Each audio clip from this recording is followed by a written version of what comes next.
Going up against the Panthers.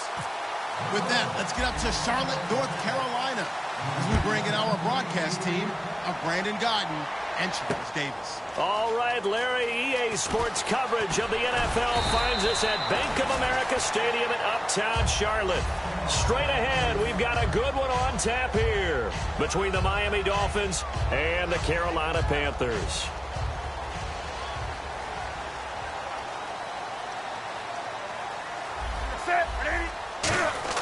They go play action here on first down. Oh, he's going to take a shot right away. And that's caught inside the 30. And all the way down to the 22-yard line. We often, with Cam Newton, talk a lot about his legs. Don't forget about that arm. He can throw it on a rope. He can loft it. He's got the touch that's been developed throughout his career. But the big part about just watching him throw it, it seems almost effortless. They'll run. This is Jonathan Stewart. And he's got 4 down inside the 20 to the 18. A couple of Dolphins in on the stop. And what about this offense, Charles? Specifically, what about Jonathan Stewart? He makes sure everything goes. Put the ball in his chest and watch him run. Can run with power inside, but has enough speed that when he gets outside, he can cause a lot of trouble. And incomplete there. A nice hit. Jars the ball free and brings up third down. And let's run through the Dolphins' defense. You can say a lot of things about the great play of Kiko Alonso, but the number one thing you will say, he will hit you. And he has the first down before he's tackled at the 5. And in a lot of ways, that catch is expected. Red zone presence. And that one was realized there. You've got to find your tight end in that situation.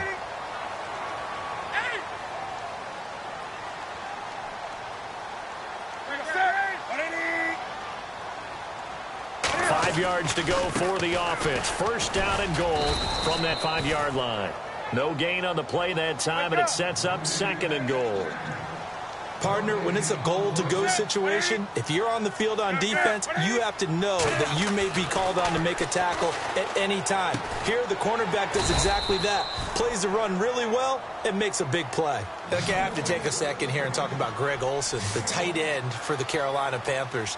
Third straight year over 1,000 yards in receptions. And guess what? That's the first time that's ever happened in NFL history. 3 straight years by a tight end. That's really something. Now 31 years of age.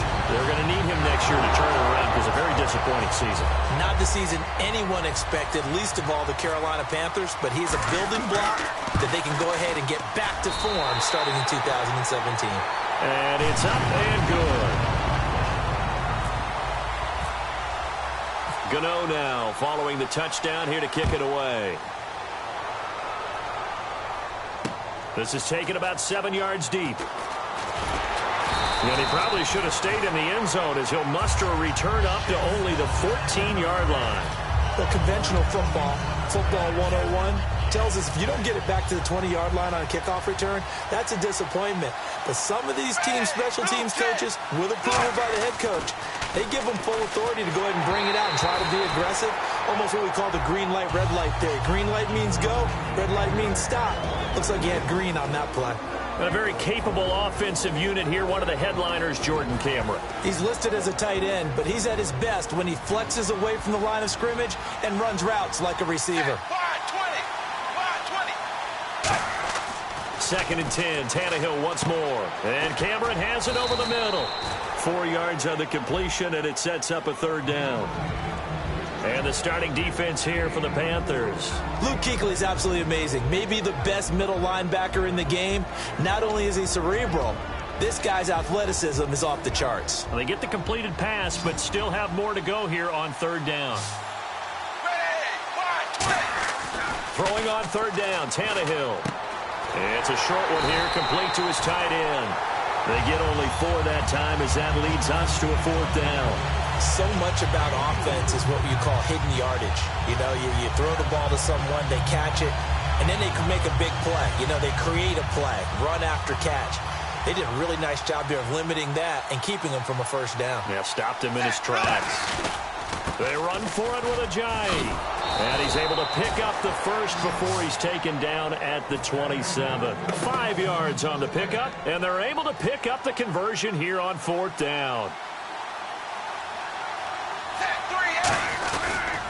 And they'll go with the ground attack here.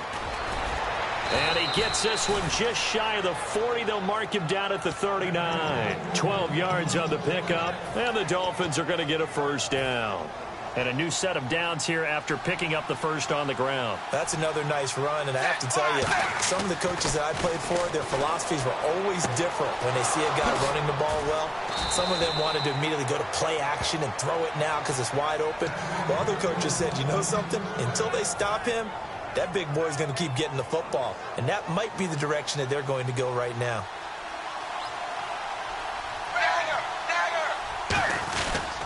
And on the ground they go with a running back. And he'll be taken down at the 33, a pickup of about 4. In on the tackle there, Luke Kuechly. Frustrating for a defense, energizing for an offense. Finding a way to create that type of yardage in your running game, that'll make the guys carrying the ball very, very happy. Tannehill. And it's a short one here, complete to the tight end. Only 3 yards on the catch. It's third down. Got to give credit where it's due. Really nice defense on that play. The pitch and catch was successful, but not any run after it. Back now with Charles Davis. I'm Brandon Gaudin. Second quarter begins with the Dolphins in possession of the football. And they're driving, but they come up on a 3rd and short here. They're trying to keep the drive going. This will be play number 8. It's 3rd and 2. And they'll go ground game here with the tailback. And he's able to pick up the first down here before he goes down at the 26. I don't know about you, but that almost felt like old-time football there. 3rd and 2 is not necessarily just a running down anymore. A lot of times they want to throw the ball. They went back to the roots and powered forward and got the first down. And it's a short one here, complete to his tight end. That throw good for 4. It's second down. I know sometimes we can get fooled when we watch him make catches, as we just saw him do there, because he really looks like a wide receiver the way he goes about his business. Yeah, 230, 240 range. Yeah, not super huge. Maybe not counted on to be that inline point-of-attack blocker that we used to have in the good old days. But you can flex him out. You can run wide receiver routes with him. You can make him a primary target, and that's how he'll shred a defense.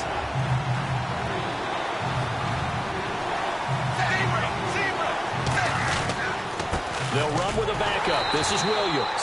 No gain on the play there, and it'll bring up 4th down.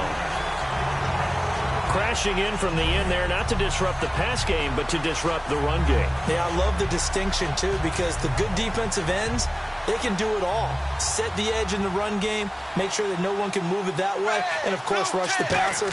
On that play, use his speed to get there in the run game. Forced out to his left. And he hits the tight end. It's Deion Sims. It'll be a pickup of 12 yards. And on 4th down, they're able to convert and move the sticks. Well, the field goal attempt was well in hand. They had that, but they decided to go for it anyway.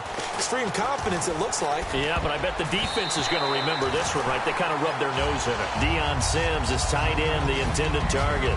And now it's second down. Anytime a ball's thrown in the middle of the field that's popped up in the air, I expect someone to catch. It doesn't matter whether it's offense or defense, because there's usually a great amount of bodies in that part of the field.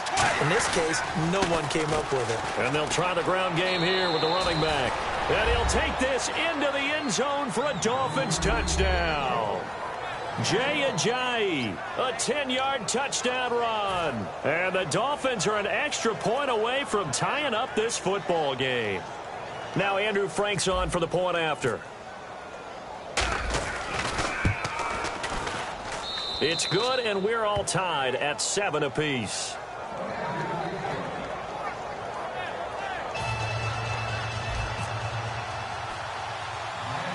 So a tie ball game here as the kick's away. Fozzie Whitaker now on the return. And it's a pretty good return here as he'll get it up to the 29-yard line. And onto the field, here come the Panthers. And that last drive, a long drive, but not just that. They had a great air attack going. Do they stick with that? I would think that they would, because if they were confident enough to do it on the last drive, starting backed up in their own territory, why would you change anything? They've got to be confident about what they're presenting and continue to do so. Yeah, because the secondary, they really looked clueless. And that was amazing because that drive went and went, no adjustments, and no big plays by the defense to knock the ball away.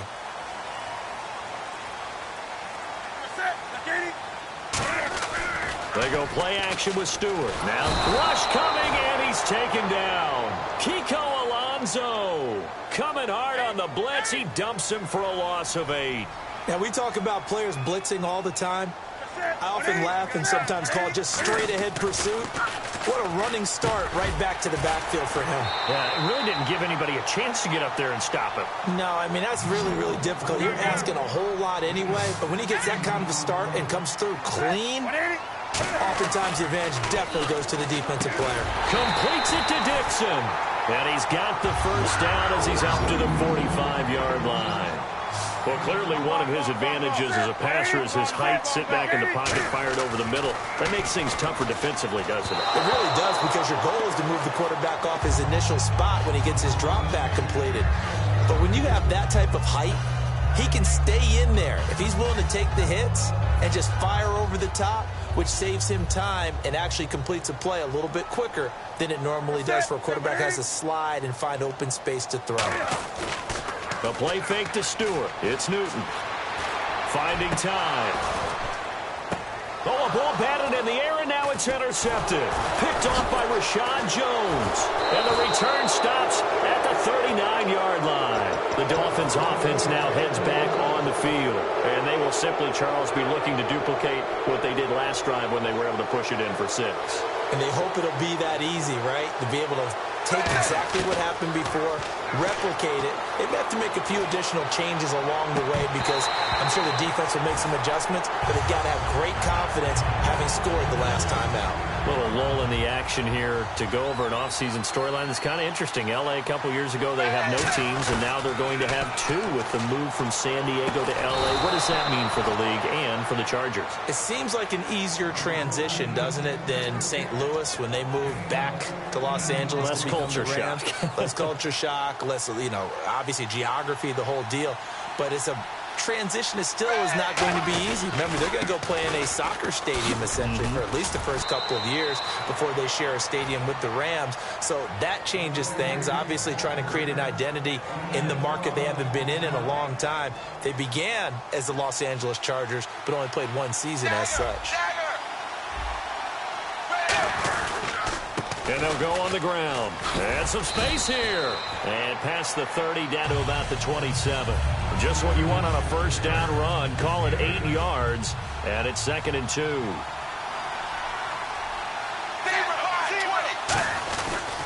Now a handoff here to his running back.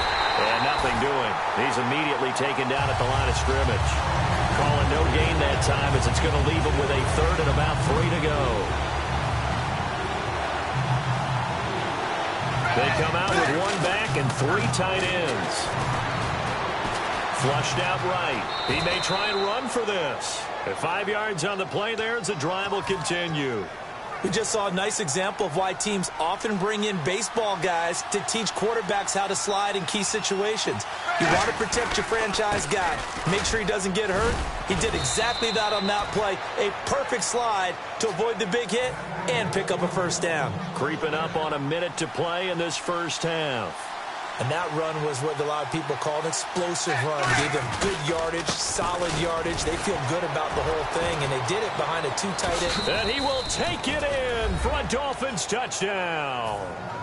Jay Ajayi with his 2nd touchdown here in this first half. And the Dolphins have taken the lead. And that touchdown gives them a touchdown lead before they attempt the extra point. What a great way to end the half. Yeah, great job to put themselves in front, and now see on the sideline, special teams defense scrambling, saying we want to preserve this for the final moments of this 2nd quarter.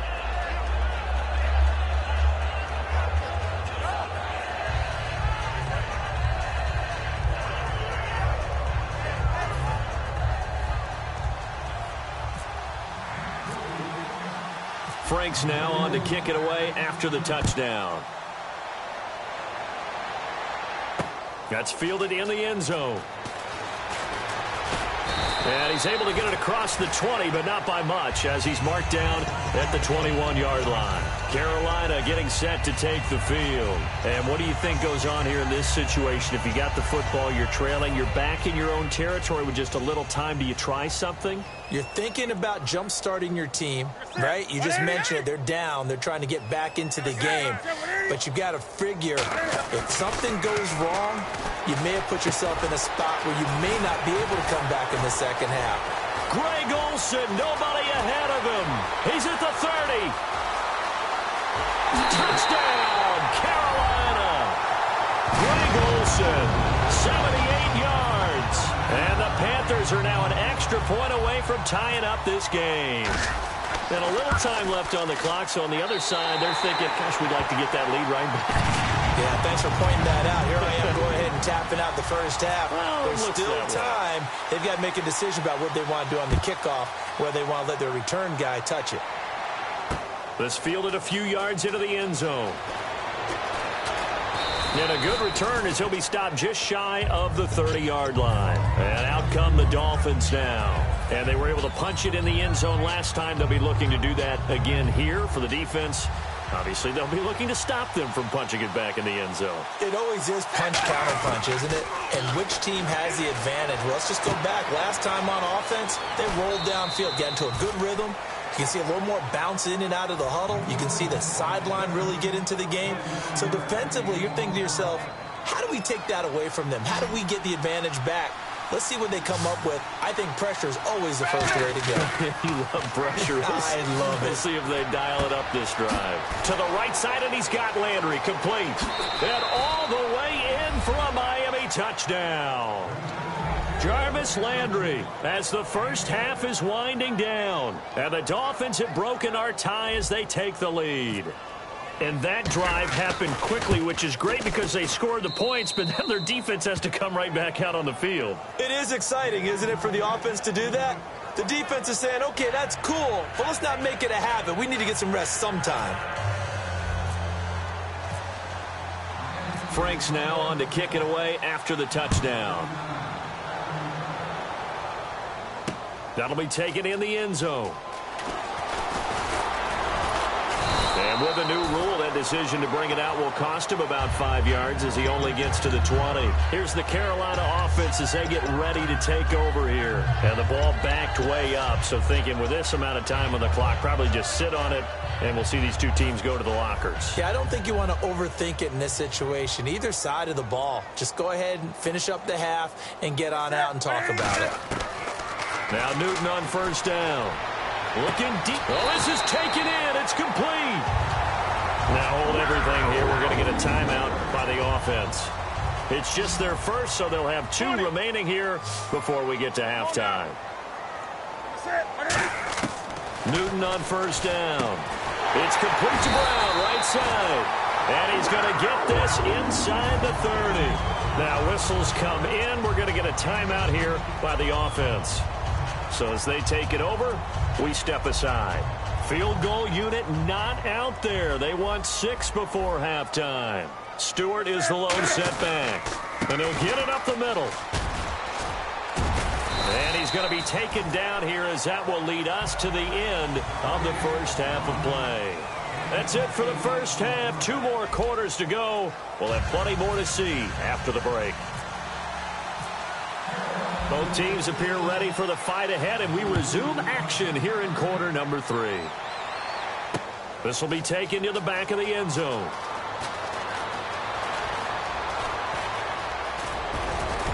And a pretty slick return there as he's up just shy of the 45-yard line. Out comes the Dolphins now. They'll go on offense first here in this third quarter. They have the lead. Now they'll be looking to extend that lead. And this is where I enjoy talking about one of my favorite subjects, tendency breakers, or counters as I also like to call them. You've done things in a certain way in the first half, and they've had the ability to see what you've done. They're going to make their adjustments. So guess what? You adjust yourself and try and stay ahead of the pace because you are looking for some separation in this ballgame. The adjustment to the adjustment. Without a doubt. Show them one thing, hit them with something else. So many teams want to throw the ball in this situation nowadays, but I love watching a team that has enough confidence to go ahead and run the football in that situation. That's almost a tendency breaker. Going to give this time to the tailback. And very little there. He might have gotten a yard. Yeah, I think he got a yard to the 41. And third quarter here, you've got the lead. This is where that strong run game can really benefit you. Stayed in bounds there, kept the clock going. I like all the points you just made there. And if you throw the football and it's incomplete, now you stop the clock, and you've helped out the guys on the other side of the ball. So keep it in the hands of those runners. Keep moving it. Keep grinding clock. Boy, where would these guys be without his performance on the ground? That puts him over 100 yards now for the afternoon, and I tell you, he seems to be getting stronger as the day goes along. Yeah, give him 4 yards there. It'll be 2nd and 6. Not a run that you're going to write home about, but still a good first down run. That's what an offense calls staying on schedule.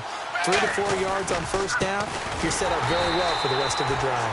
Looking for a seam, but finding none. He'll get back to the line of scrimmage, and that's it. They'll lose a yard, and it brings up 3rd. They got to get to the 20 to keep the drive alive on 3rd down.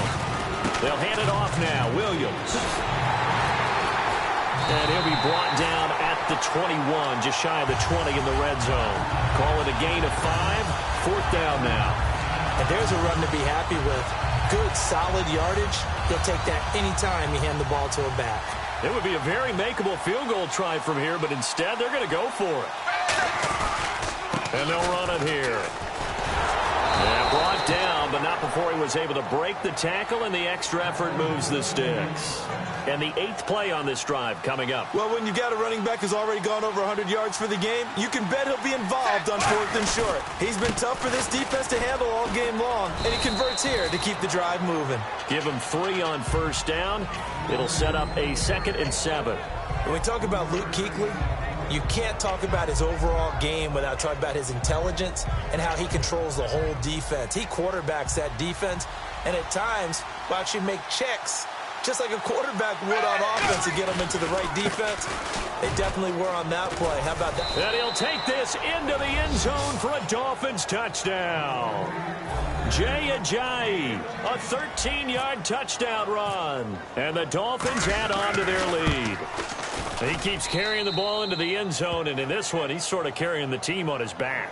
He's the reason that they lead right now. No question about it. And you talk about on his back, he's not minding the extra weight at all, is he? Carrying that just as lightly as he does the football. Yeah, what a great performance so far. Those 3 touchdowns, it's got him in the lead. This fielded a few yards into the end zone.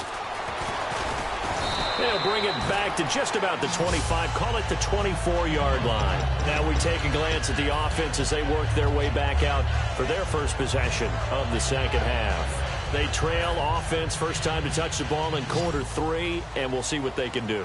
And I can't wait to see what they have planned, because some teams script to start a half. Other teams just go, okay, these are the sequence of plays we want to run. These things worked well for us. And sometimes they throw in that big chunk play right away. Shocker. Try and get after them early and try and create a big play to give themselves some momentum. See what they have up their sleeve. Newton to throw. Escaping the pressure right. Cam fighting. He lost the football. It's out. And this is picked up by the Dolphins. And they will set up shop at their own 40.